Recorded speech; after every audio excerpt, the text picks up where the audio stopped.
Now Playing Podcast is brought to you in part by OCP Communications. I thought all communication systems were the same. I tried to save the company a few bucks. It took 2 days to download specs from Cleveland. Lost the account.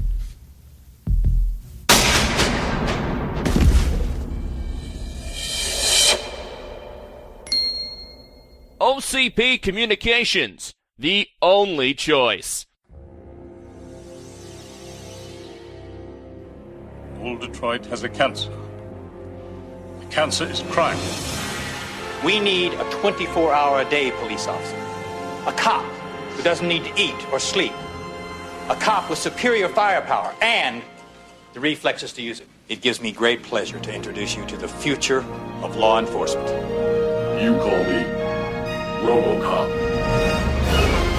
This is Now Playing's Robocop Retrospective Series. I like it! Hosted by Arnie. This guy is really good.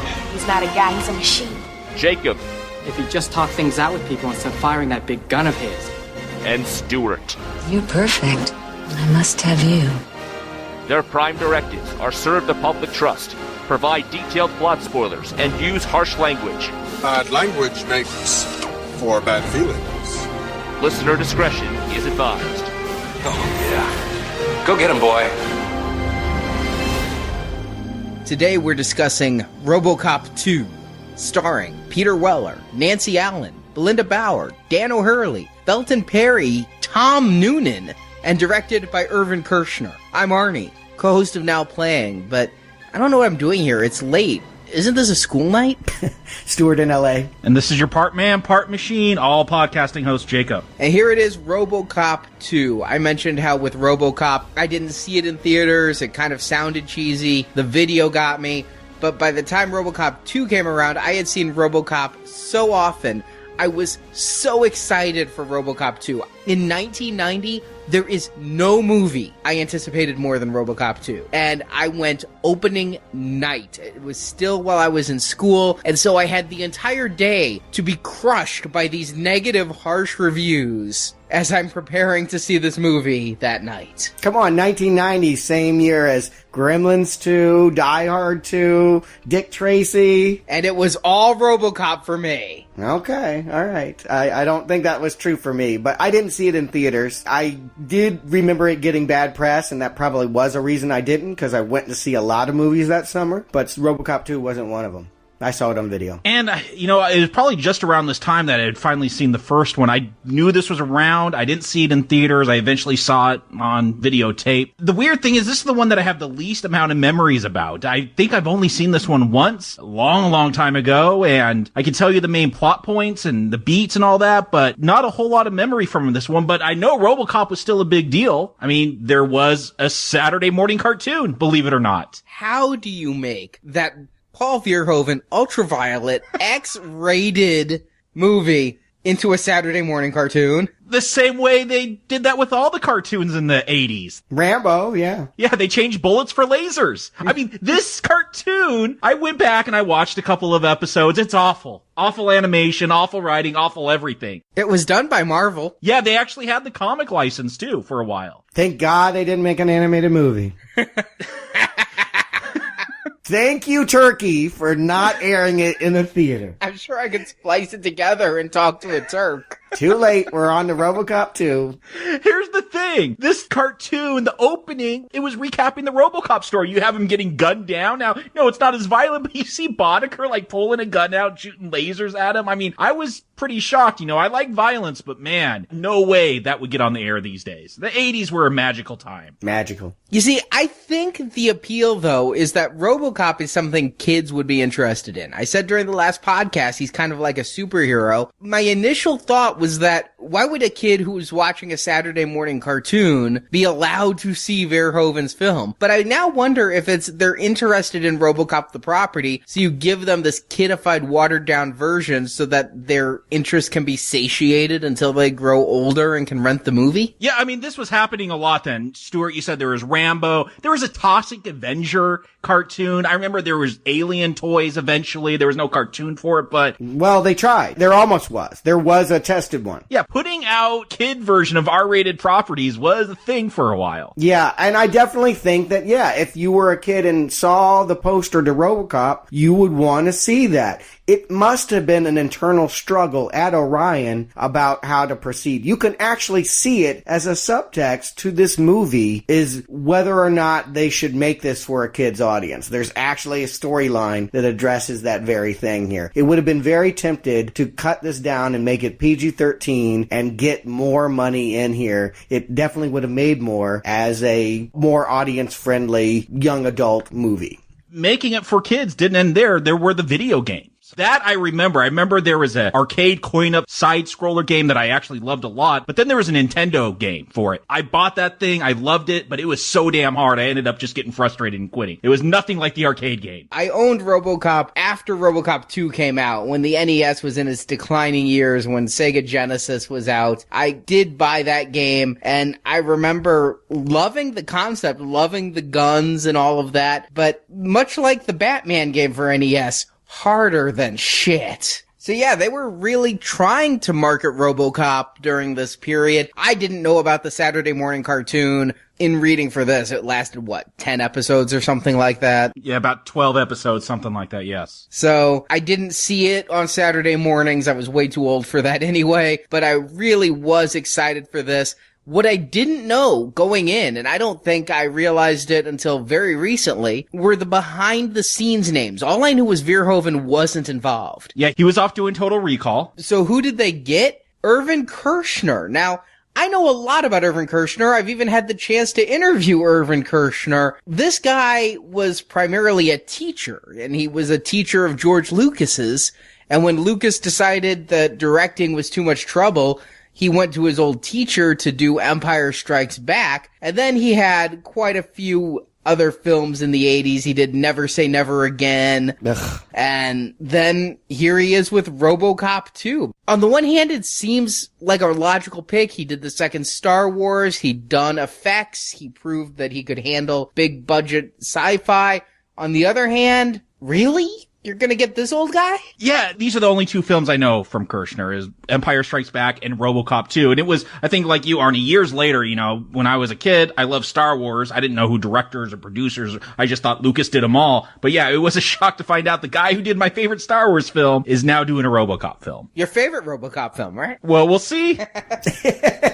Doubtful. Yeah, I think he only makes sense in some sort of Hollywood on paper kind of concept. Yeah, well, if he stepped in for Star Wars and he stepped in for James Bond, he can step in for Robocop. Yeah, maybe, but he has none of the sensibilities that Paul Verhoeven has. I would have waited for him. Honest to God, I would have waited for him to finish Total Recall. That's how important I see that he was to this franchise, particularly now that I've seen the sequel. I mean, it's night and day. Without Verhoeven's touch, this world feels transformed. Yeah, I find this one, whether I recommend it or not, I find this one academically, at least, fascinating, comparing it to Verhoeven, seeing what Robocop would have been like without Verhoeven coming along. Well, now we have Robocop 2 to discover that. A lot of similar stuff, but it all comes down to the director and the way they decide to shoot certain things or emphasize or de-emphasize certain things that makes this feel like a different film. Yeah, I still say that Verhoeven's touch is present. There are so many things here that they do that try to emulate the first one.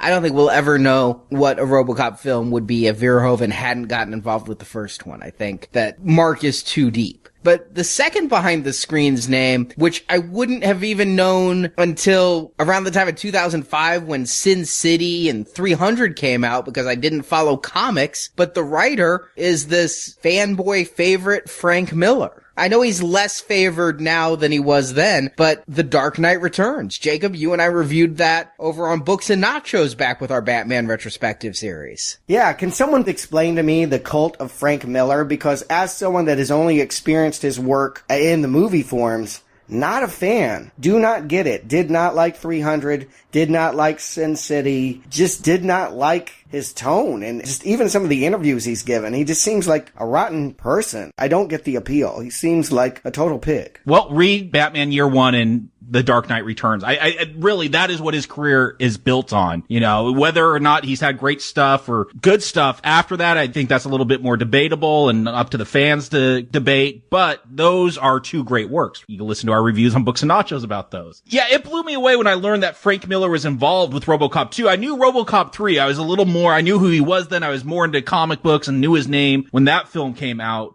But yeah, this is one, I hear different things, that his script was used or it was trashed. I mean, Stuart, I get what you're saying. I think he really is someone you have to delve into to really get his appeal. And he is a controversial figure, especially after 9/11 when he went ultra conservative. I'm not holding all of that against him, but it didn't help. Let me put it that way. Just in general, he puts out a vibe to me that feels icky, for lack of a better word. Maybe that's a good equivalent. If you're trying to find a seediness, like Verhoeven, maybe Frank Miller is going to give it to you. Maybe that's why they went to the guy. I think the difference is the sense of irony. When I see Verhoeven paint ugly pictures, I get the feeling he's doing so in a self-referential kind of way. When I see Frank Miller painting ugly pictures, I think he just hates us. Yeah, he does come off as a cranky guy. And the reason he did end up working on this screenplay is there was a writer's strike. And so I guess he was a scab. I guess that goes along with his ultra-conservative politics. So because of The Dark Knight Returns, because that was such a big deal, you know, that transcended the comic book world and he became such a big name, that's part of the reason they brought him on to work on this script. A very violent comic. He's known for his violence.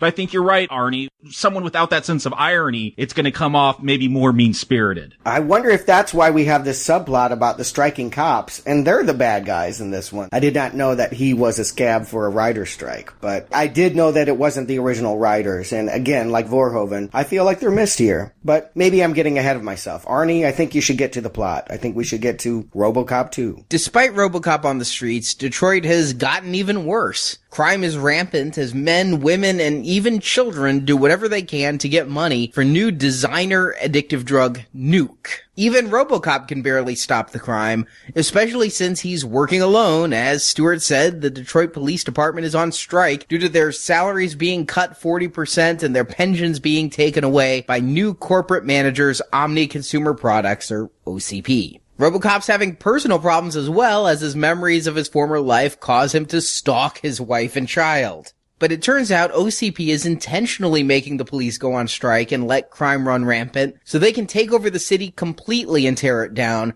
and build their futuristic Delta City in Detroit's place. When the financially strapped city defaults on a single payment to OCP, the company plans to foreclose. But not everything is working in OCP's favor. Their attempts to build more Robocops have all failed, the human subjects going insane when their minds are put in a robotic body. OCP's new psychologist, Dr. Juliet Fax, theorizes that it was Alex Murphy's selfless sense of duty that allowed him to still function in the robot body, and she starts to look for alternative minds, criminal minds, to put into the next Robocop. When Nuke Lord Kane captures and dismembers Robocop, OCP considers not spending the millions to rebuild their functioning cyborg, their only success. But in a public relations move, Fax convinces the OCP CEO to rebuild the officer with hundreds of new directives, ordered to be polite and less violent, which causes him to go insane. So Robocop fries his own circuitry to erase all the new programming, and now self-determining, Robocop rallies the striking cops to quit their strike and hunt down Kane. They capture the Nuke Lord, who is mortally injured in the chase, and Dr. Fax thinks the dying drug dealer is the perfect human donor to be put in Robocop 2.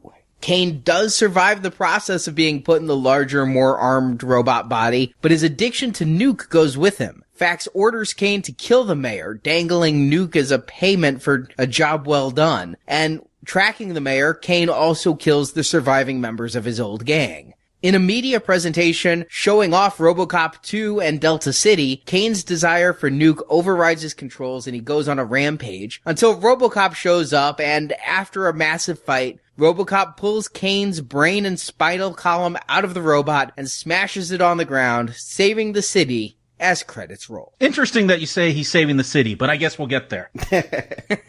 You know, John Glover opens up this film. We start again with the satire, with this commercial, and going back to our Gremlins retrospective, I was shocked to see him here as this seedy car alarm salesman about this extreme, shocks you to death, but I guess we got a Gremlins connection now with Robocop. I mentioned last time how I went back and was like seeing so many members of the gangs for Things I Know Later. It's amazing how watching Smallville has made me realize how much John Glover worked in the 80s. All right, I'll be the first to say it. We get a joke commercial right up front, and it's the same style of jokes. Magnavolt, it's gonna fry any car thief, and it won't run down your battery. We get John Glover smiling, that ironic smile they always do on these TV interludes. Same jokes. Not as funny. I'll gotta agree. Right from the get-go, it's clear Frank Miller and the writers that came in to fill, the scabs have not covered the wound. They are not doing what Verhoeven did in the last movie, even though they're gonna try.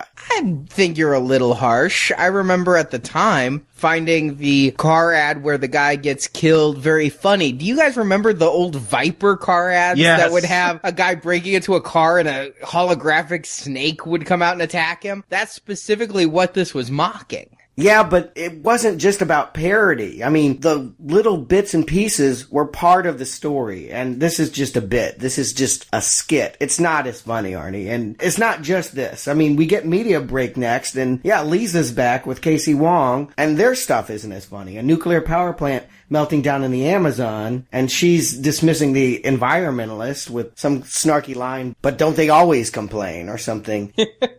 No, I disagree with that laugh, Arnie. Not funny. And I'm gonna just say, I'll agree with you insofar as, is the knife as sharp? Is it as insightful? No. But it's still funny. I'm laughing. Okay. I think you're not gonna see that interconnectiveness where you go from President in space with the gravitation going wrong to the space station blowing up later, killing presidents. You're not gonna see that. But I still like the jokes. I still think they work. Yeah, there's not that tightness to them here. They still also use them as a good source of exposition. We find out Ed 209, well, now they're actually in 5 cities. They still suck. They're falling into manholes and flapping around, which, here's the thing, in the cartoon I talked about in the first episode, they do this with the Ed 209. They're traffic guards. They have red and yellow and green lights on them, and they start shooting up. It's nowhere near as violent in this film what they do with the Ed 209 in that cartoon when it's monitoring traffic. But it's still, it's telling the story. Okay, OCP, they're moving forward with that. This feels like a continuation of the story we saw thus far. And we get our biggest plot thread, which is that the Surgeon General is assassinated for speaking out against Nuke. And as soon as they said Nuke, it all came back to me. I popped in Robocop 2. I didn't remember a thing about it. As soon as they said Nuke, I was like, oh, right. The whole thing is like a crack metaphor. And lots of scenes just came flooding back to me with the mention of the synthetic drug that was sweeping the nation here. This is the storyline. What I had forgotten was that Robocop did this first too. We didn't mention it last time, but they already had a scene inside a drug lab here. So this is not even new territory that they're exploring in Robocop 2, but it is where they're going to spend most of the movie. Yeah, but last time it was cocaine, a real drug. This time I remember just kind of bristling, even just at 15 years old, that they called the drug Nuke. I mean, it's just a little bit lazy there. Nukes were bad. It's a drug. As an adult, I laugh because I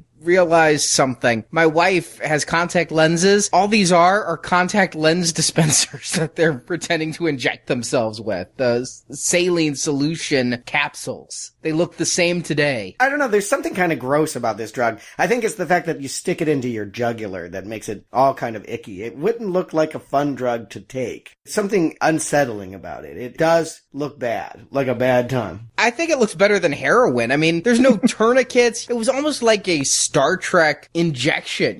They're barely putting a needle in them. If they had to get out a tourniquet like real heroin, I could never be a heroin user because I hate needles. But Nuke, I could do Nuke.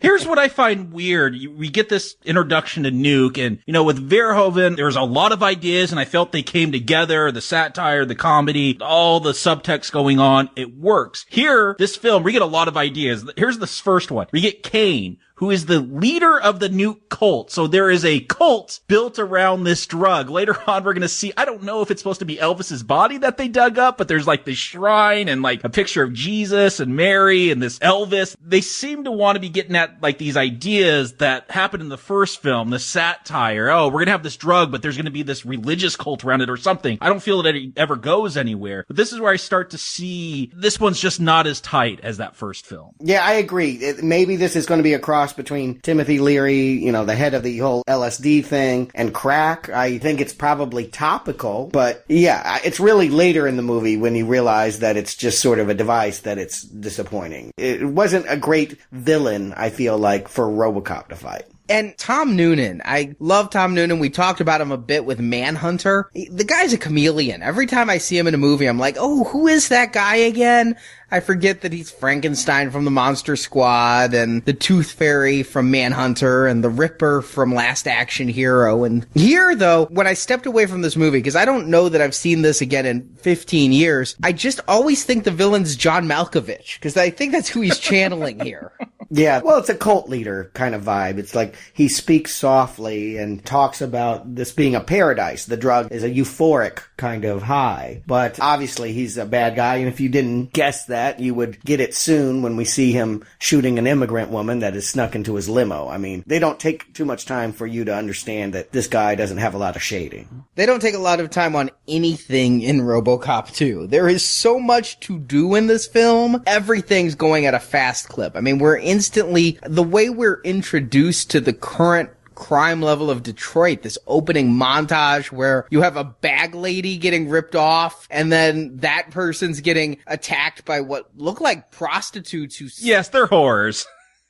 It's Frank Miller, I expect no less, who then poke his eye out with their stiletto, and then they have to run before they get caught. And Robocop, though, he comes into the middle of this, and he's immediately back on that police brutality vibe to find out where Nuke is made. And I just didn't get that Robocop would be violent to investigate every crime. I thought he'd be violent to investigate his own death. But to pick up a perp by the nose, where do they make it? We gotta get thrown into the deep end on this Nuke thing, because there's a lot more to go, and this is just one minor bit of it. Not only that, but these people are robbing a gun store. They're not selling drugs. So I don't know why Robocop would think they'd be a good lead. Because all criminals do drugs? I don't know. But this first instance of violence, I like this escalation going from the bag lady to the mugger to the whores beating up the mugger. Like, it does go on for so long that I feel it taps into Verhoeven.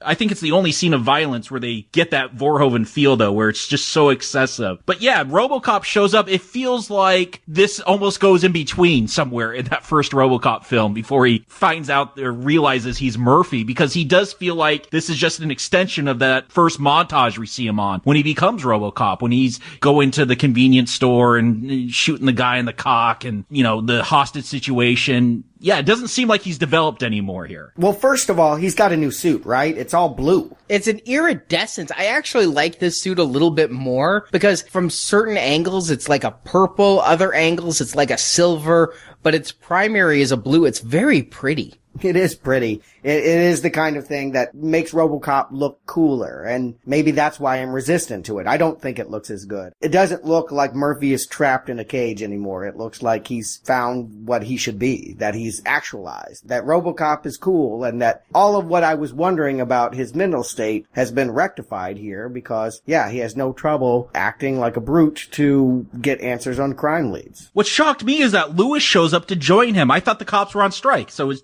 she a scab? She is. They actually yell that at her and kind of kick the car. She is such a good cop. They talked about in the last movie, their chief said cops don't strike, and so she is such a good cop. Maybe they should have taken her brain to put in Robocop 2. God knows it would have been better for her character, but she had the sense of duty to not leave the job. Why does Robocop need a partner? I understand why Murphy needed a partner, but this seems redundant. She could only get in his way. This is just, they do it because they want to bring the characters back together. We're not supposed to ask, but that's silly. There's no reason why Robocop would be partnered with Lewis at this point. And I do, again, maybe I'm reading too much into it, but I felt like Verhoeven butched her up here. I think they've tried to soften her, feminize her. She's got a different hairdo, a more conventional female hairdo. It doesn't look as short. It's still a short cut, but it's much more flowy. I'm gonna diss Nancy Allen throughout this entire podcast. You say they try to feminize her up. To me, she just looks like she doesn't care. Like, she's barely physical in this movie. In the last one, she was like climbing ladders and doing all this investigation. Here, she's kind of wandering through the halls. At one point, she grabs a ladder and they quickly cut away lest she have to climb.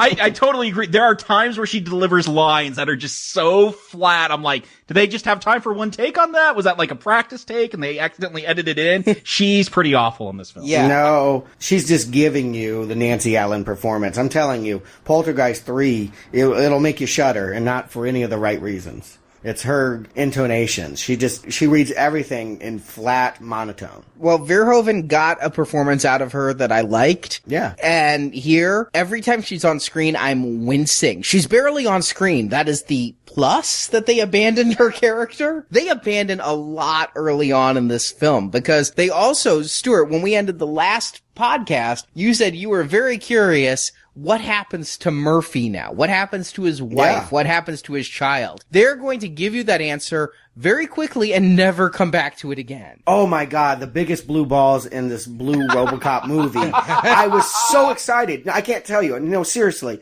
I was so excited to see him, basically on stakeout outside his ex-wife's apartment. And she's concerned. She wants him gone. I think this is a great conflict. That they're bringing in the law, they're making him ask whether he thinks of himself as a man or a machine, and wants him to stay away from her. I think this is great. Where did that subplot go? Why did we never get another scene of this? This should be the movie where we really feature Peter Weller. The first one was about featuring the world. This one should have been about Murphy. And I tell you what, he drops out of half of this movie. I forget that Robocop is in this movie once we hit the hour mark. I don't know if he drops out that much. What I find interesting is they show his face much more. He doesn't have the helmet on as much in this film. We do get much more of Murphy. And thinking back to the one time I think I saw this film, I thought this was a much bigger plot. I was shocked watching it again that she comes in, says, nope, I'm just a program. I'm not your husband. And that's the end of the story. Like, there's no way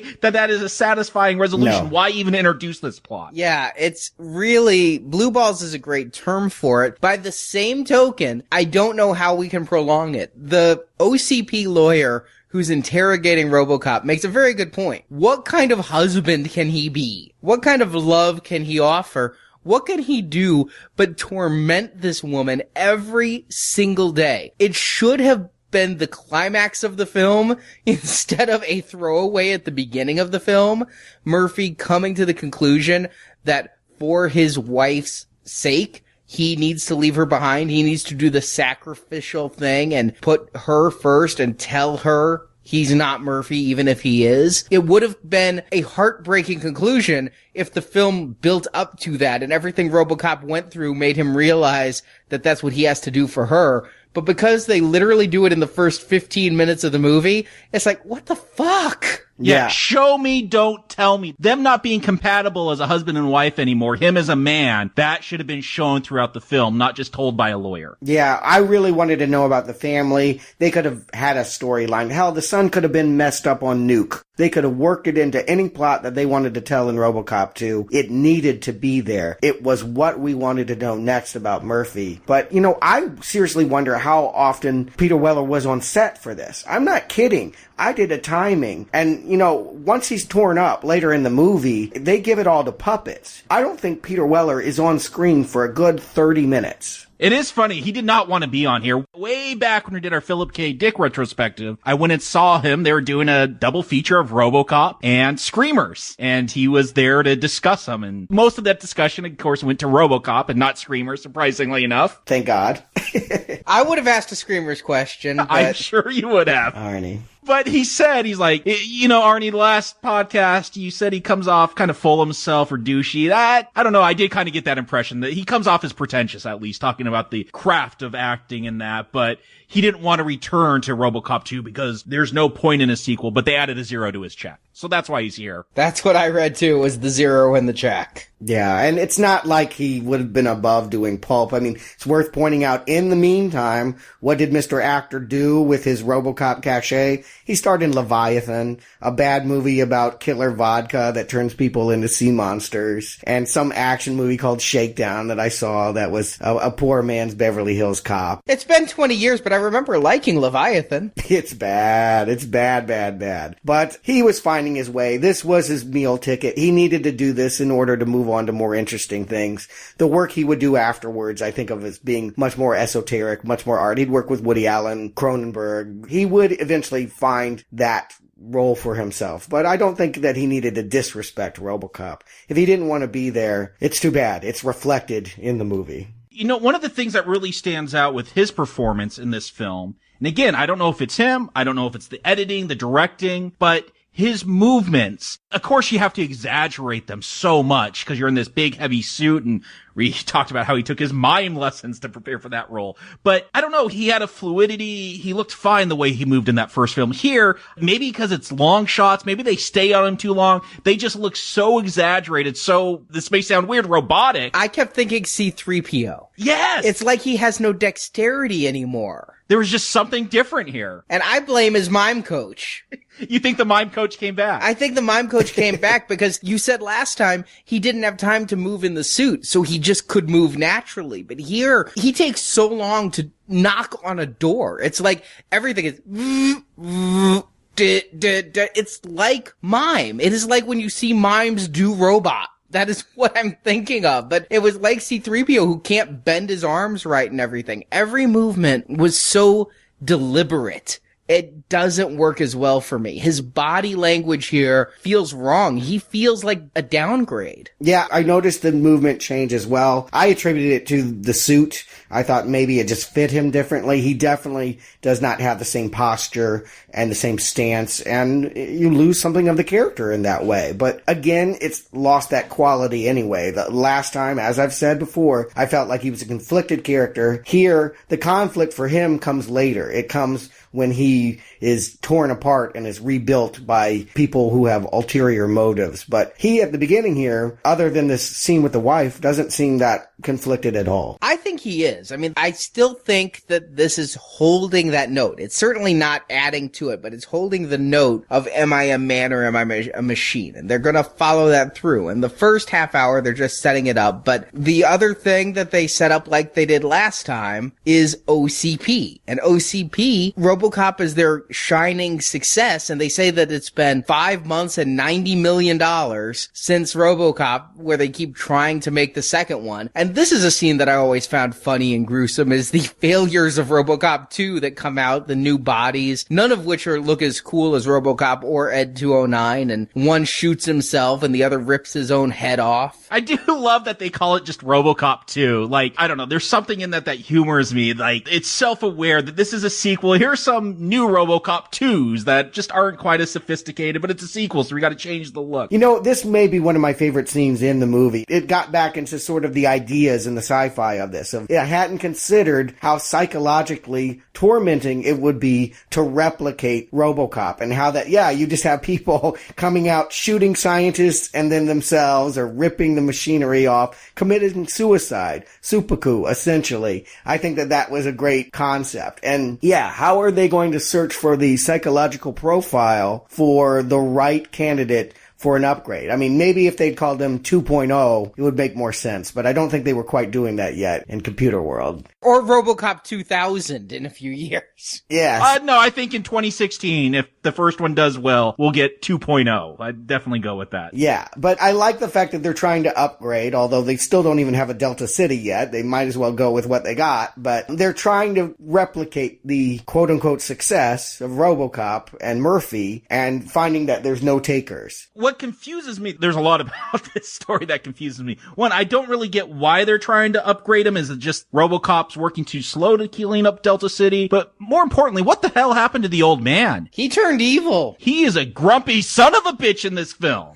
He was kind of a nice grandpa in the last one. Now he's taken on the Dick Jones role. It's weird. Yeah, he is definitely evil. Last time, it was very much that he was more naive and bumbling, but well-intentioned. And here, yeah, he is very much the Dick Jones. I don't know. I think he's smitten. I think the real evil is the seductress woman. It's the therapist, right? I mean, this is a classic villain from the 80s and early 90s. It's the psychotherapist that's going to come in here and provide the profile for the person that should be Robocop too. He's just doing whatever she says because she's sexy. Now, Arnie and I were reviewing the comic that's supposed to be based on Frank Miller's actual screenplay. That was changed and rewritten. But yeah, this is where you start getting into the similarities with what he did. And Frank Miller, if, read The Dark Knight Returns, read a lot of his stuff. I think he hates psychiatrists. I think he had a bad session. He maligns them in that Dark Knight Returns book. And here he is again with this Dr. Fax, who, is the real evil, I guess. If the old man's not bad enough for you, here's someone even worse. I'm not even sure he really likes women, but if we ever do Sin City, I guess I can talk about that. But yeah, here, she definitely feels like she's the real evil. She's gonna ultimately take all the fall. The old man's not gonna suffer any of the consequences. I definitely think that, yes, her and her psychotherapy theories. She's the one that screws up Robocop 1, and she's the one that screws up Robocop 2. She's our main villain. She is Ronnie Cox. I think she's the devil on the shoulder, but the old man is the one who is conniving with the lawyers to foreclose on Detroit. Last time, Delta City just looked like something that was kind of going to happen. But here it's revealed that in order for Delta City to happen, they need to take Detroit out of the picture. And the reason they're running the police office is because they know the city can't pay. And again, much like real life, Detroit is bankrupt and had to turn to private investors, and one defaulted payment, and then they have Delta City. So that is the old man even without the psychologist. And I get that. Yeah, that is what makes it seem nefarious, is that they're going to take Detroit by watching them fail. But on the other hand, you're not exactly rooting for the mayor here. We're going to find out that the city has been run incompetently. Could OCP do it any worse, quite frankly, than this jive-talking fool that they have as their elected official? Marvin Cusack, better known as Harpo from The Color Purple. I love his performance of this. What? Yeah, it is so over the top. Horrible! The worst one. I find him to just be astounding. He's trying to out-dynamite Jimmy Walker. In fact, his next movie is with Jimmy Walker. They were in some sci-fi movie called The Guyver. I think it should have been called The Jiver. I mean, it's just so much jive. I can't go with it. It seems stereotypical and silly. Maybe it's funny. I'll give you that. This movie is light on laughs. Unlike you guys, I don't think anything that they're doing here is very funny. Maybe he's a little bit funny. What we really get is the sense that nobody knows how to run Detroit. And they didn't do it very fair and square, but I'm almost thinking that OCP should give it a crack. I mean, I don't have any confidence that the mayor can run it correctly. Except you find out that OCP did take actions to make sure they defaulted. Again, this is a convoluted plot. There are lines dropped everywhere. I don't understand a lot of the reasoning behind what happens, but OCP was working against Detroit. I mean, the reason they need to get control of the city is so they could basically bulldoze the ghetto, kick all the poor people out of town to build Delta City on top of it. Isn't Detroit a ghetto in and of itself? It's hard to say because we only see the bad neighborhoods. It seems to me that it's not just about ghetto displacement. There's nothing to fix here. They have to start at square one. They're going to gentrify it, though. I mean, I think that's what they're really getting at, is they're going to gentrify the city. These poor people are going to be totally displaced. There's going to be no place for them to go. It's always a good bad guy having an evil landlord, and so yeah, that's kind of how it plays. Yeah, so I think that we are meant to see OCP as evil and the mayor is the good guy. At the end of the movie, the mayor gets up there and goes, what about neighborhoods? Where, like, what we grew up in? And what about voting? These people didn't vote. Well, they can buy stock. They can't afford stock. You know, that we're supposed to root for the common man. You know what? I think the movie's more cynical than that. It's showing everyone, the corporations are evil, the government's incompetent. I don't think anyone really comes out looking great here. Yeah, and I think that's in tradition of Verhoeven's world. I think that, as I talked about, the solution of the people that came in and saved Murphy after the criminals killed him did him no favors, really. Everything is a negative in a satire. Everything is to be mocked. And I see that the city government failing just as miserably as the corporate government just means that it all falls back to Murphy. Or it should. In a well-written screenplay, it should be about Murphy trying to establish his law in a town of lawless crooks and con artist. Should Robocop be running for mayor in the film? I just like that Stuart said that he should be establishing Murphy's Law. Yeah, well, I wonder if that's maybe why they picked his name. I wonder about that, actually. Well, in a cynical movie, there's one thing that I remember people just getting up in arms about more than anything else. And that is Kane's right-hand man, Hob. The child, 12-year-old. Yeah. The fact that he's a 12-year-old child, people were just really upset that they would portray a child as such a hard gangster. And the first time we see him, he shoots Robocop in the face because Robocop, in Hobbs' words, can't shoot a kid, can you, fucker? Yeah, you know what? I think Robocop with Verhoeven, I think part of that was a study in bad taste, pushing things over the top. I think in Robocop 2, we just get into bad taste realm. I'm not saying that's a strike against it. I think the taste is a little worse here. It is more unsettling. Do I think it's brave? I don't know if I call it brave, but you know what? We see, if a film's a drama about drug abuse and we're seeing, kids being awful, that's supposed to be taken seriously and a warning to society, but why can't you do that in a B action movie? You know what? This stuff is going on. There are children gangsters. So on one hand, I do kind of compliment it for that. I feel like you can do this, but it's risky. I think the tribe of people that pieced this together, I feel like this was their way of dealing with a studio that was telling them to add more kid storylines. And yet they knew in their hearts they needed to remain true to that evil spirit of the Verhoeven world. We're going to have a kid in here, and you're going to want to see him, but he's really, really bad. And it's not just like he kicks somebody in the balls bad. I mean, he's got a machine gun. He lays waste to lots of people. He is a mass murderer. I love that he tries to garrote Lewis. Yeah, that doesn't make her look any good. Yeah, that is a violent scene. I mean, that machine gun he has, it's almost like this homemade machine gun that he's flipping parts out. No. That's not a homemade machine gun. That is an actual CIA weapon, the lunchbox machine gun. There you go. And here's a kid using it. And then he starts strangling Lewis. Like, I could see why this upset people. I applaud the film for going there. You know what? I'm just gonna say this. In 1990, 2 movies came out about kids committing violent acts. Robocop 2 and Home Alone. Problem Child. Was that 1990 also? It was, yes, it was. Same summer. I think that this one is a portrayal that is more respectful of children and showing them as competent. I mean, Hobb ends up running the drug business better than Kane. He's more sane than Kane. He doesn't think he's Jesus reincarnated. He's not gonna dig up Elvis's corpse. So I think that if you're going to commit to it, and they do for 99% of Hobbs' screen time, if you're gonna make him a badass criminal, make him a badass criminal. I mean, kind of goes back to when we reviewed Attack the Block, and we were all surprised about the reveal of the main character's age there. This is just a couple years younger. It's several years younger. I think he's 12. I mean... 12 versus 15, 3 years. To me, that's a huge developmental difference. But beyond that, I am also going to put it out there. We had this discussion when we talked about Kick-Ass 2, and I weighed in on the fact that I was uncomfortable that they ultimately wanted to sell that it was cool that the child was a killer. I get that that can be a conflict, but I do feel like if you're going to do it,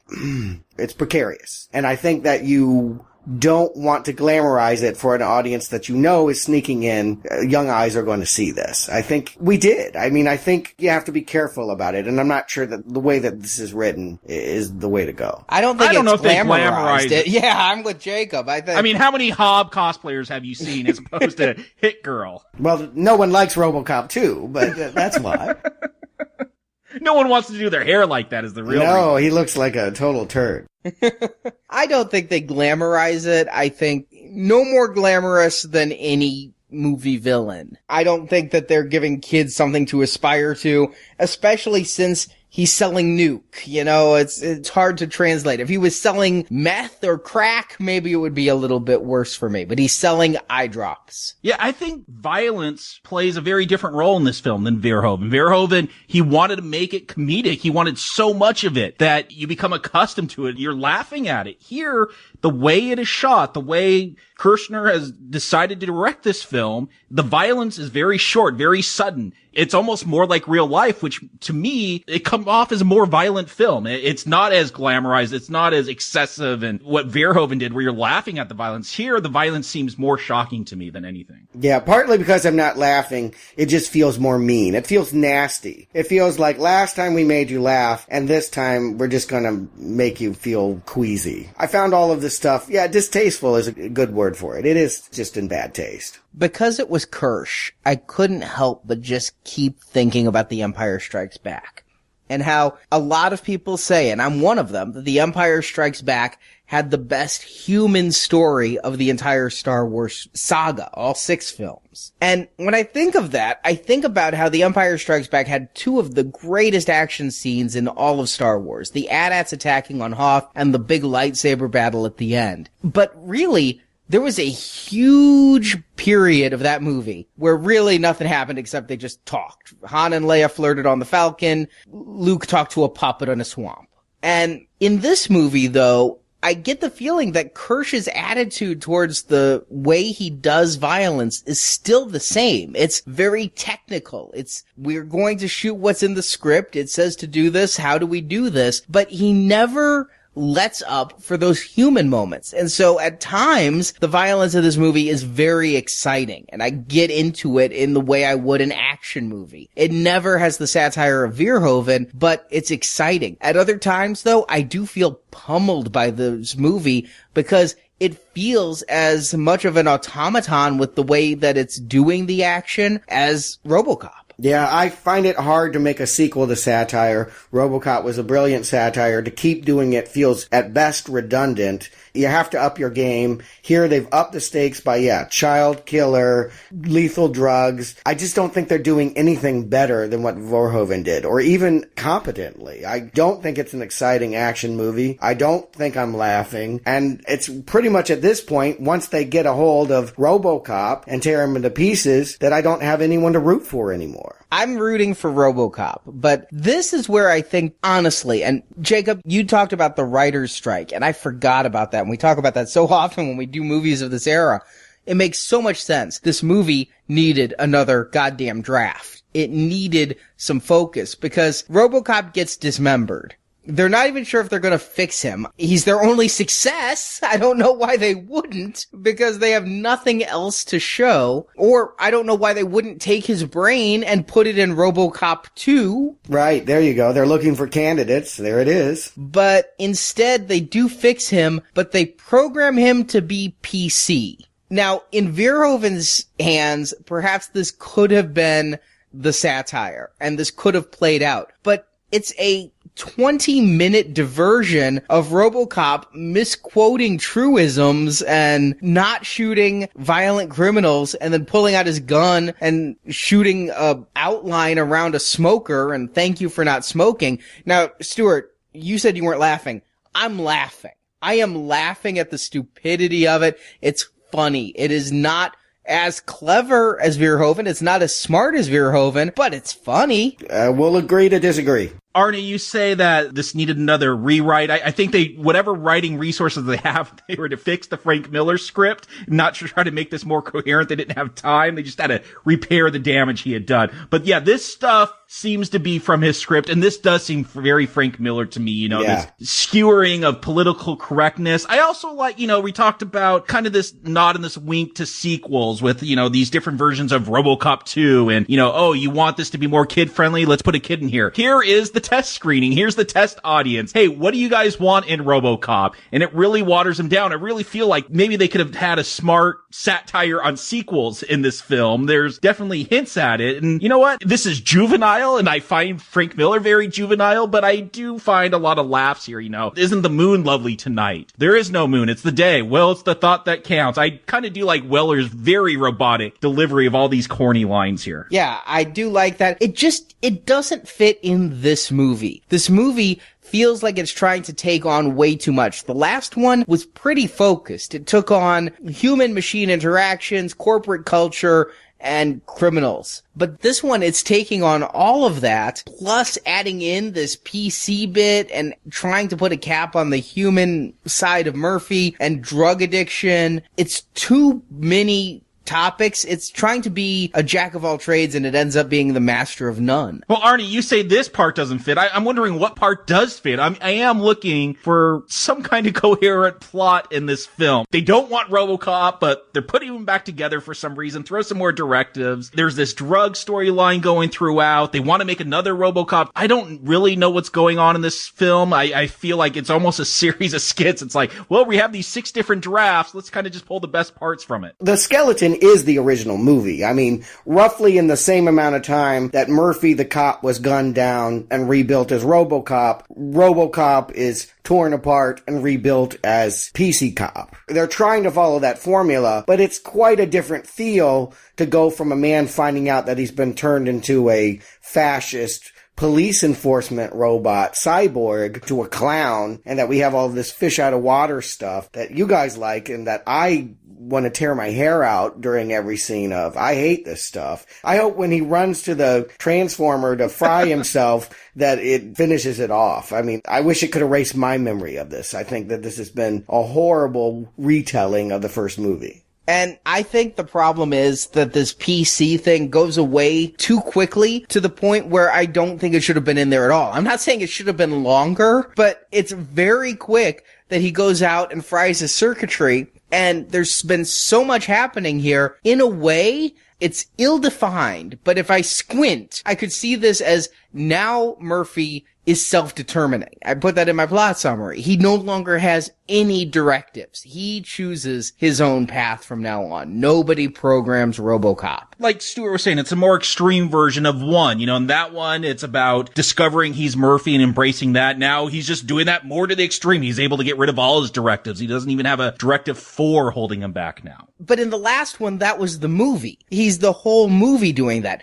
In this one, it's literally 10 minutes. He fries himself, and now we got to get back to the main plot of Kane, Nuke, and Robocop 2. That's what they care about in this movie. Whether it's through rewriting or whatever, what becomes clear is that Robocop 2 is far more interesting to them than Robocop 1.0. And that's too bad, because Weller was the heart of the movie, and with him largely absent from it, I just don't care about Kane and whether he gets in the robot or not, and the evil scientist woman that's going to kill him and then try to make him into her friend. I mean, who thought that was a good idea? I cannot follow the logic of why she thinks putting this Timothy Leary into a robot is going to be more controllable. Because she can dangle the drugs. She thinks the drugs will keep him controllable. Do you think that we would have better police forces if they were all stoned and high? Oh, depends on the drug. If they all used cocaine, according to Jordan Belfort, that'll keep them sharper between the ears and more alert behind the wheel. Maybe I'm naive. Maybe this is what's going on. I don't know. But I find this logic suspicious, to say the least. And I would buy into it if they sold it. But they really don't. One scene of her holding a vial of Nuke is not going to have me convinced that this is the best way forward for OCP's law enforcement program. It just doesn't make any sense. Yeah, the only reason she wants to get a criminal is because they'll welcome the power of the suit and embrace it and not reject it. Like, this is a psychiatrist, and that is her logic here. Again, this is written by someone that hates a psychologist. They had a bad run-in at 12 with one. I don't know. I think that you could have done better by, finding somebody who's really smart but in a crippled body. I think, Stephen Hawking might like to be Robocop 2 or something. Sure, but Frank Miller wanted the therapist to be the villain. I mean, the point is that these people think that they know better than other people how the mind works, and that's why she must punish. I mean, again, I think she's the real villain here. She is definitely a big villain. Frank Miller, you mentioned him. We need to probably call out, he has a cameo in this film as Nuke Maker Frank, who makes the blue velvet. Oh, right. But Robocop 2, I like the concept. If you're telling me that there's going to be a second Robocop, we're going to call him Robocop 2. He's going to be bigger, he's going to be more powerful, and eventually he's going to go bad and Robocop has to stop him. I could go with that as a concept, but I really just can't click with anything about Robocop 2. The robot design, it's hard for me even to pinpoint. They didn't get Phil Tippett back, obviously. If I tried to, I couldn't sketch an outline of Robocop 2. It's always moving and twisting and changing and transforming, and I don't know what I'm looking at with this. We all agree, right, what the worst thing about this design is. is that they try to incorporate that CGI face. Lawnmower Man face? Yes! I haven't seen Lawnmower Man. I know there's a CGI face in it. We'll get there with Stephen King, but yes. This year, you're gonna be thinking of Kane when you see Lawnmower Man, because I was thinking of Job when I saw Kane. All I'm going to say is, in 1990, that would have been very cool, but it is the most dated aspect of the design. I'm with you, Arnie. I think the only thing we get from it is it's bigger, and because they only took his brain and his spinal column and his eyes, they've only got that part of him. They don't have to follow the human form. Unlike Robocop, where it was humanoid, this doesn't necessarily feel like a giant person. There is one thing about Robocop 2 that gives me a big smile. I don't know if you guys picked up on it. I mentioned last time as a computer nerd, I was noticing when they'd boot up Robocop, they'd have all those DOS commands, Command Com and BIOS and all that. Well, Robocop 2, he's an apple. Did they have an apple? Did they have the smiley face as he booted up? Instead of the smiley face, they have a skull, but he has a GUI. And this was before Windows. He's got like the file and edit menu and everything. He is Apple. He's not even Macintosh, because I think this was before Macintosh. Maybe he was a Lisa. I find it hilarious that there is like a nuke dispenser. Like there's this little opening. Like, how did she get that by the tech guy? But she's like, no, just put this little canister. It's going to come out and grab something. Just put it in there. You don't need to know why. Like, that is the most mind-boggling thing. It is meant to inject drugs, and it was designed that way. We need to have seen that scene. I could go along with the goofiness of the idea that a robot could be a junkie if we had that testing moment where they saw what the drug did on robotics and they sold it to me. But we never see that. So it just ends up feeling like this half-baked concept that just does not work. They could have sold this to me if they had taken the time in the writing, but I don't buy it as presented. I agree. One thing that I just praised Verhoeven for again and again was how he built this world. And I truthfully believed the way Verhoeven said it, that there could be a world with Ed 209s walking the streets telling me I have 20 seconds to comply. I could see that. What I can't see is a world of Robocop 2s. How is he supposed to read Miranda? He can't even fucking talk. Ed 209 could talk. He can't talk? No, he just roars. Yeah, he literally roars at one point. Yeah, never says a word. I didn't think that was because he couldn't. I just thought he was stoned. No, he never got his drugs in this. If he spoke, I would have gone with it a little more. No, he never got the drugs, and he never speaks, and that really hurts it as being Kane. How is this Kane? It's just a drug-addled thing. Yes, he does go back, and Hobb has taken over, and Kane's girlfriend is now Hobbs' second in command. The way Frank Miller writes it, I wouldn't be betting that she's not doing sexual things for the 12-year-old boy. No, none of this is in Miller's. There's no drug storyline even. It's even more sparse than the scattered ideas in this film. Oh, wow. I look forward to our books and nachos, which will be posted in 3 days. So I have to learn quickly. But he does go after them and guns them all down, giving the child a tender scene with Robocop. It starts off, can't shoot a kid, can ya, fucker? And ends with, dying's really gonna suck, but I guess you'd know that.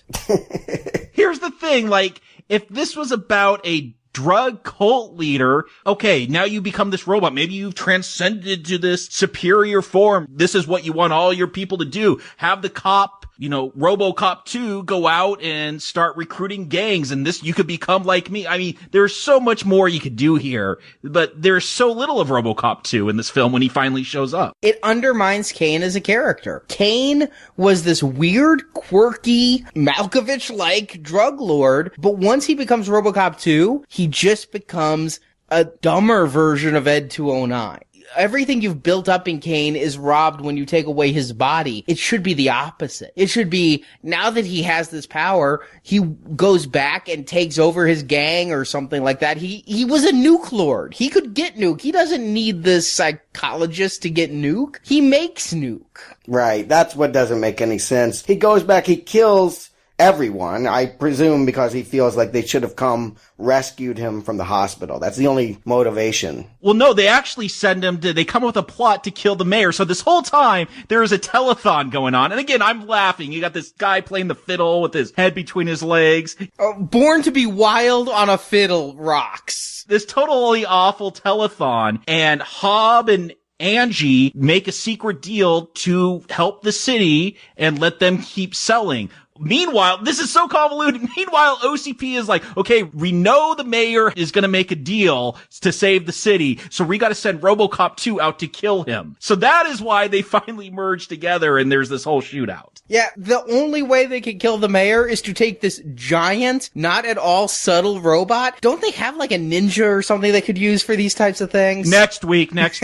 I know, we'll get there. Well, they're discrediting him. Not only is he going to die, but he's going to die taking a payout. And again, this is why I say he's not a good guy. He is taking a payoff from drug dealers. He's essentially turning a blind eye. It's the funniest line in this, but, he's like, these people are criminals, they're drug dealers. And he's like, I don't like labels. But he is going forward on a morally suspect plan to get the money he needs to pay off OCP, not realizing that, OCP knows about this meeting and is using this meeting as an opportunity to shame him further by killing him in this way. But they didn't know about this meeting. They didn't know who was giving the mayor the money. They just sent Robocop 2 after the mayor. Not necessarily at this meeting. They specifically say, we don't know who's giving him the money. Oh, okay. Well, it gets a little confusing. But they happen to send the guy in the suit that he can now, kill all of his henchmen. That, again, I say he only is killing Angie because she didn't come and rescue him when he was in the hospital before he was put in the suit. He doesn't like being in the suit. I guess that's what we're finding out. The doctor was wrong. Psychologically speaking, he hasn't taken to being a cyborg at all. I don't know. We'd know this if Kane could speak.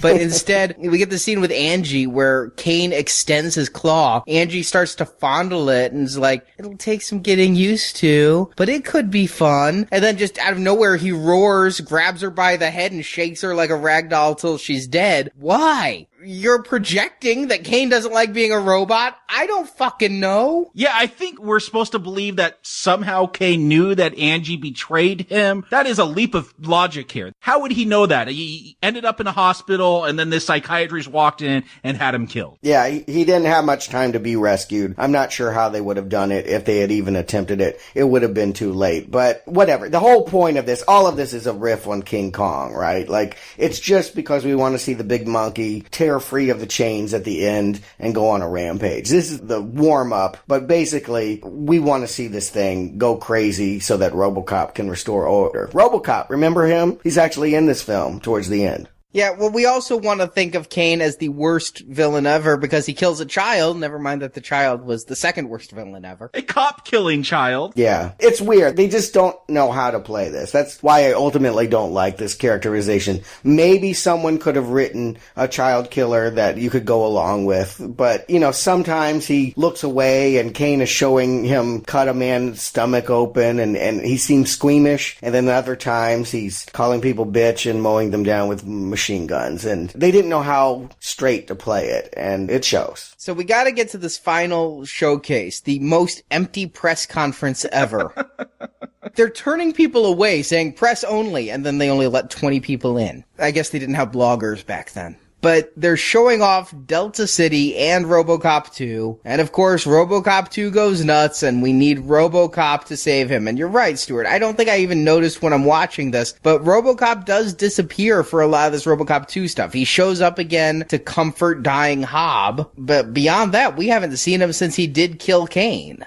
I timed it. It's 27 minutes. But then he shows up here at the end. He's got the railgun from the last one. I mean, that would work to blow up Ed 209, so it should work on Robocop 2, right? He just walks in. I don't even know how he knows Robocop 2 is. I guess he figured out Robocop 2 did the killing or something. I don't know. I don't know why a lot of things happen in this film. No, he knows because he shows up in the aftermath and the kid says it was Kane. Okay. And he knows Kane is in Robocop 2. I don't know. I just find it funny he walks in with this giant railgun.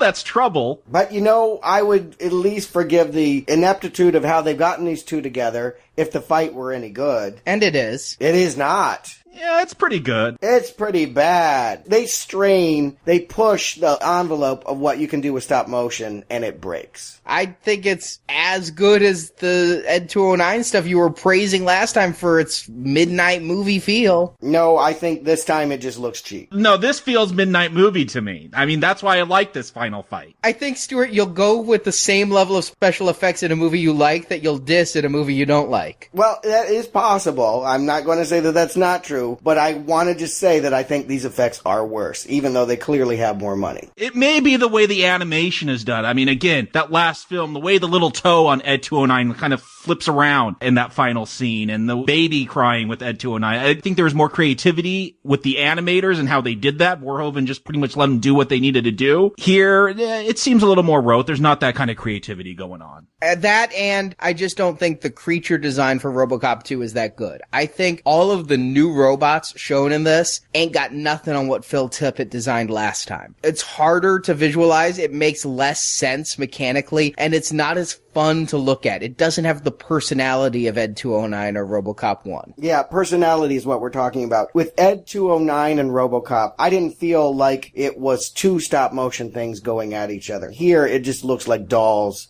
that have been stuck atop one on each other. It goes on much longer. It's far more complicated, and thus it draws attention to itself. Whereas before, I felt like it just focused on the clumsiness of Ed 209 in those stop-motion moments, and it passes quickly. Here, it just feels eternal. One scene, though, I love is when they're in the elevator shaft and Kane comes running up it after a fall and he's using all four limbs to scale. I think that looks badass. That is the one scene in a bunch of not great effects that I think really is cool. You're probably right. I'm not into the movie at this point, so it's hard to be energized by anything. But yeah, that was effective. I'm also thinking Empire Strikes Back because it's a battle where they go out on a ledge and then take a big fall. It's a three-dimensional fight, much like Luke versus Vader in the Bespin scenes. You know, this does seem like the more conventional action film ending. One of their concerns with the first film is they thought that shouldn't the fight with Ed 209, shouldn't that be the big final fight and not Robocop versus Dick? But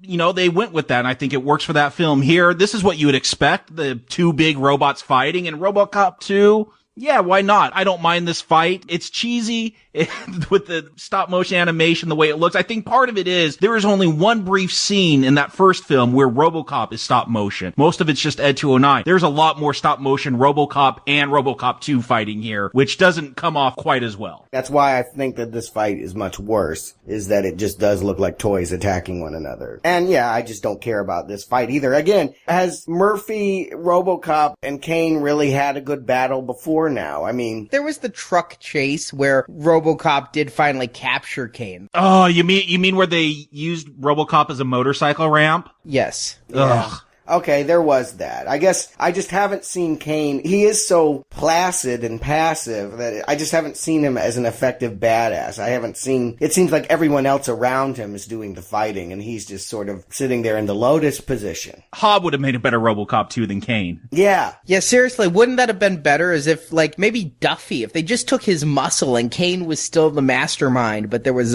his muscle in there. Kane was not the muscle. Yeah, I vote for having the child in there. I think that would have been interesting, and you could have killed him without so much sympathy because he's a giant robot at that point. But the fight does end, and Lewis, remember her? I mean, you say you forget Robocop. I really forgot Lewis was in this film until she shows up again and drives a truck into Robocop 2 and doesn't really do much. And then she finally just uses a distraction holding up the nuke so Robocop can ride him cowboy. This movie was filmed in Houston. That's true. Maybe they went to one of those bars with the mechanical bull, and that's how they got their ending, but Robocop rides the buck in Robocop 2 till he can reach in and pull out the spinal column. That grossed me out as a kid. It puts life in perspective to realize all we are is a bunch of nerves that can be smashed into the ground. Yeah, it's not that he just pulls it out, it's that he smashes that brain afterwards.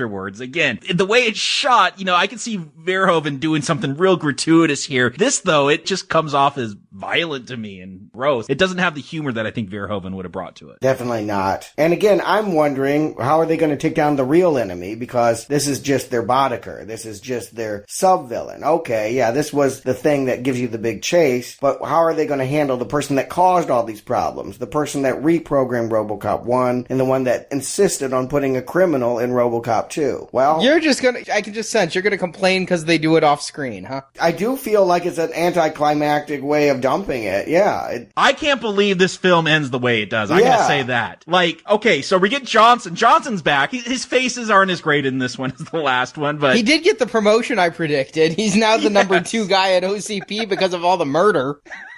And him and the old man, they're like, well, we'll just blame it all on facts and have her arrested. Here's the crazy thing, though. The old man, like, this is the real villain. This is like the CEO of the company who has masterminded all of this. Just drives off. And like, what is Robocop's response? Patience, Lewis. We're only human. It's like, this is a cynical ending. You can say what you want about Verhoeven, but this is a cynical movie. It's just like, well, I guess we'll get them later. You know, they're so powerful and, you know, CEOs, we really can't touch them. Move it on, end the film. Yeah, it feels like a non-ending. Not only did they not address the concerns I had left over from Robocop, I don't even think they concluded the movie that they did make. It just stopped. It's so abrupt. I could sue for whiplash. I don't think I needed another news break to tell me that Fax went to jail. No, I got that Fax went to jail, but that the old man and Johnson, like, just drive off into the sunset. Yeah. They're the villain who I'm assuming, it's been a long time and I've only seen it once, but I'm assuming they're going to be back, or at least the old man, for Robocop 3. Right. That's what I'm giving it, is that this is a trilogy, so we're going to see OCP brought down next time, I guess. I mean, maybe not, but I think that would probably be the thinking, is that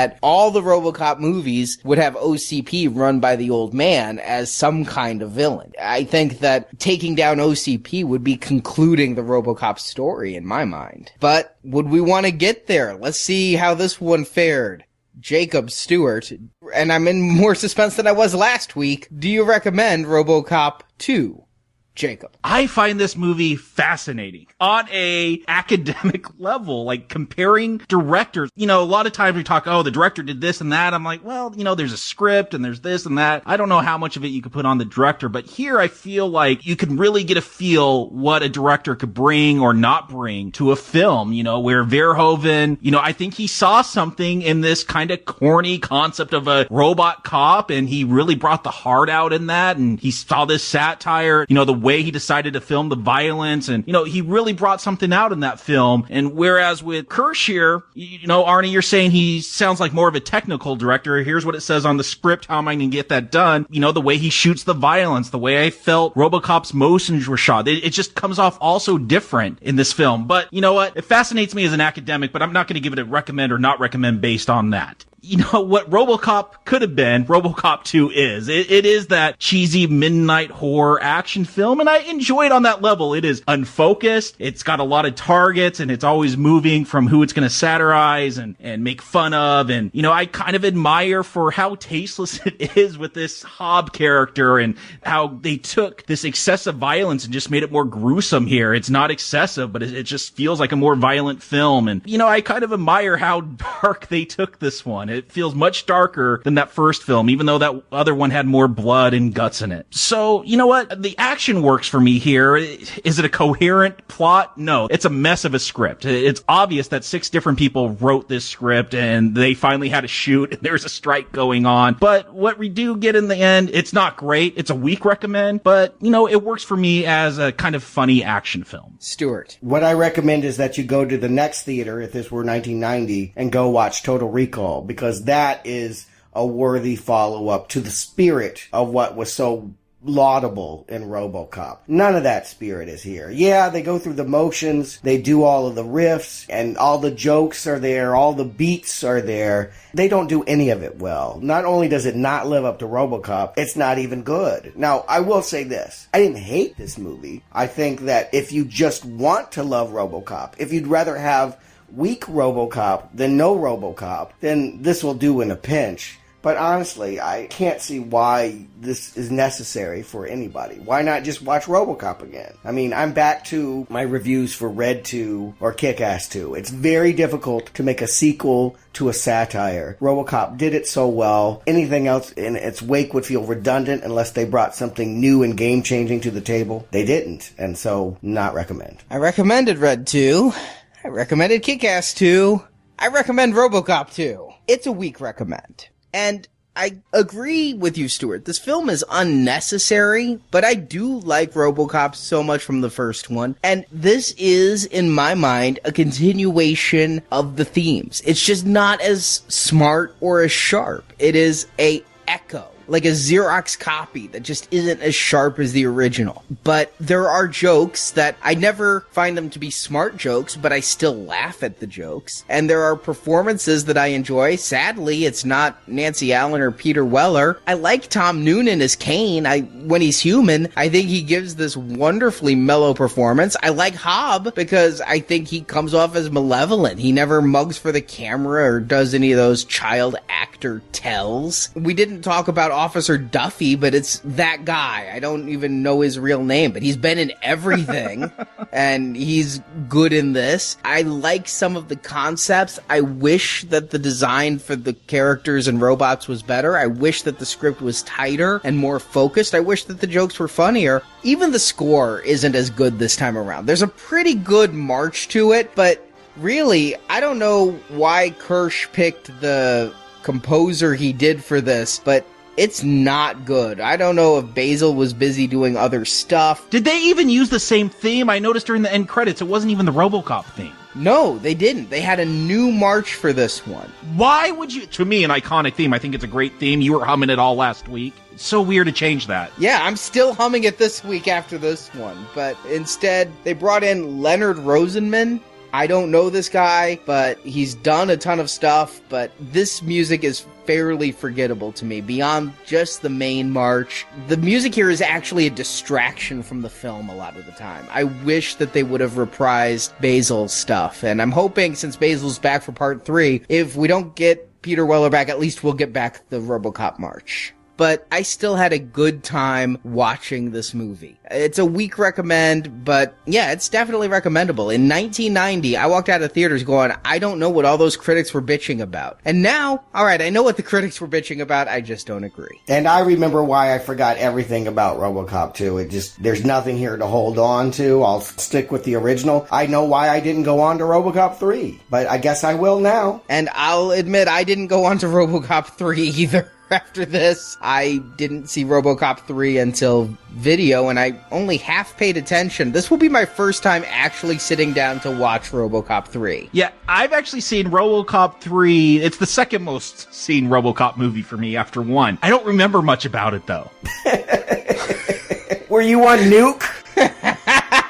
I saw Robocop 2 once, and I remembered most of it. 3, I just know there's a Robo Ninja in it. Yeah, I remember a ninja. That is all I remember is a ninja, and not Peter Weller. And a jetpack. Yeah, that's all that I know about it, is that Orion went bankrupt, and there's no Peter Weller, so I know that what I'm going to get, well, it ain't going to be Robocop. Maybe it'll be better than Robocop 2. We'll have to get there. And so next week, we shall. Well, Jakob, Stuart, thank you for joining me. Until next time, I am so glad we had this chance to dialogue.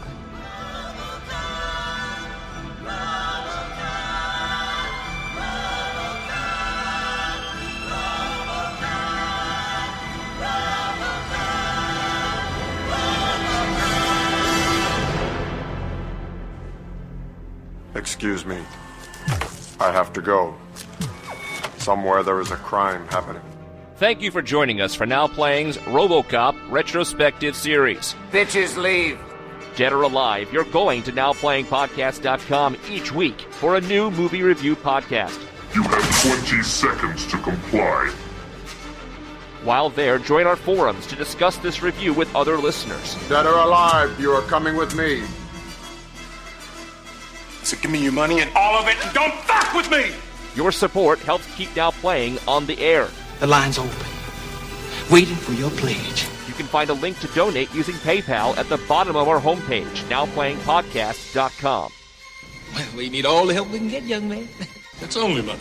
You can also find a link to our Cafe Press store where you can buy t-shirts, coffee mugs, teddy bears, and much more. I'd buy that for $1. Now Playing is edited by Heath, Phil, Dylan, and Arnie. They'll fix you. They fixed everything. Now Playing credit narration by Brock. Keep him talking. The opinions expressed on Now Playing are those of the individual hosts and may not reflect the opinion of Inganza Media Incorporated. Though you may think you're having fun now, you only hurt the one you love. The movies discussed in this series are the properties of their respective trademark holders, and no infringement is intended. It's a free society. Except there ain't nothing free, because there's no guarantees, you know? You're on your own. There's a lot of jungle. Now Playing is not affiliated with Orion Pictures, Metro, Goldwyn Mayer, Columbia Pictures, Fireworks Entertainment, or any other creative entity involved with these films. We did what we had to do. Now Playing is a Venganza Media production, copyright 2014. All rights reserved, and no part of this show may be reproduced, repurposed, or redistributed without the written permission of Venganza Media Incorporated.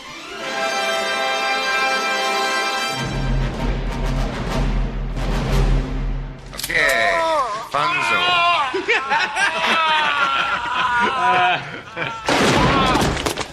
Okay, let's get out of here. Good night, sweet prince. Watching Smallville has made me realize how much John Glover worked in the 80s. Summer 1990 was his summer. I tell you, between Die Hard 2, Gremlins 2, and this movie, he was all over the cinema. He was bigger than Arnold. He wasn't in Die Hard 2. Yeah, he was. No, he wasn't. I'm on his IMDb page. He was in The Plane. No, that's the other guy. What are you talking about? John Glover is not Templeton Peck from Ghostbusters. I don't know who Templeton Peck is. The reporter from Die Hard? Yeah. Yeah, not John Glover. Who was he in Die Hard? He wasn't in Die Hard. Oh, he wasn't? No. Oh. Yeah, that's Peck who. Yeah. He was Dr. Woodrow in Batman and Robin. Okay, I'm very confused. I thought it was all the same person. No. No summer for you, John Glover. Taken away. You're only in 2 films, not 3. You're worthless. When did Scrooge come out? That was 88, so nope, no good. He only had 2 in 90. Doesn't get the trifecta. Well, he was in El Diablo and L.A. Law and An Enemy of the People that year. Oh yeah, big ones. 2 TV movies and a TV series. Created as a different version of New. Kind of like what they've done to Mountain Dew. Have you seen what they've done to Mountain Dew? I'm drinking some Code Red right now. They're like rainbow colors now. How did that happen? I was in a 7-Eleven the other day, and I was like, how the hell did Mountain Dew? I thought it was green. I thought it was simple. And now there are 9 different versions. Obviously, you're not a gamer, because that's who their market is. I gotcha. All right. And there are performances that I enjoy. Sadly, it's not Nancy Allen or Peter Weller, but I like Tom Kane. Tom Kane. That's Yoda.